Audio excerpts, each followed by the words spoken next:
Welcome to the Stream of Consciousness, everyone. I'm your host, Cyrus. Let's check out this really interesting story about Kamala Harris's trip being delayed over a possible case of Havana syndrome. Havana syndrome is this unidentified set of symptoms that has been affecting diplomats for several years now. It's this bizarre situation where they start to get all kinds of ringing in their ear and their head feels like they're going to explode.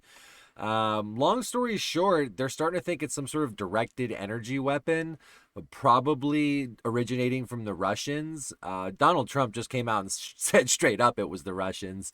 Uh, he's a little bit sometimes quick to jump to the bite, but he's probably right on this one.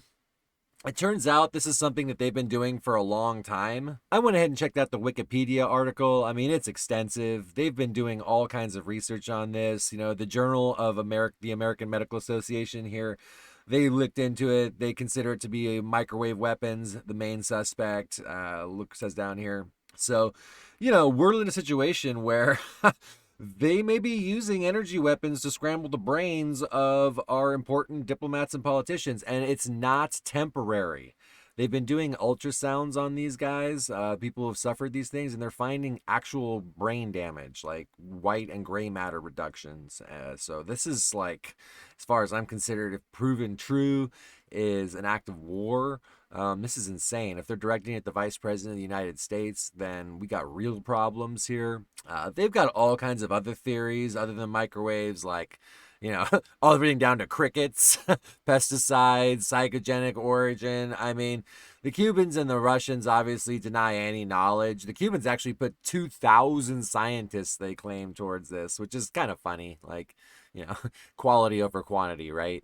It reminds me of one of those surveys you say, they'll be like, 10,000 scientists agree that 9/11 was faked, or 9/11 was an inside job. You're like, well, I mean, you can get 10,000 scientists to sign on to almost anything.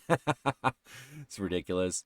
Anyway, just to round this story out, pretty much the only good thing that's come out of it is this Havana Act. It's a response to this where it's closing a loophole in the Federal Employees Compensation Act that normally doesn't cover damage to organs such as the brain and the heart.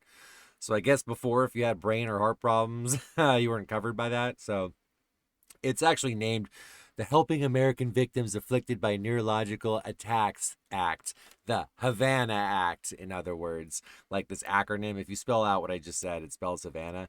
I don't know why they do that. They're trying to be like cute with it or something. It's called the Brain Damage Act. I don't know. Anyway, that's the story. I'm sure there's going to be more to come to this, but if we figure out that this is the Russians or whoever it is, we're coming after you.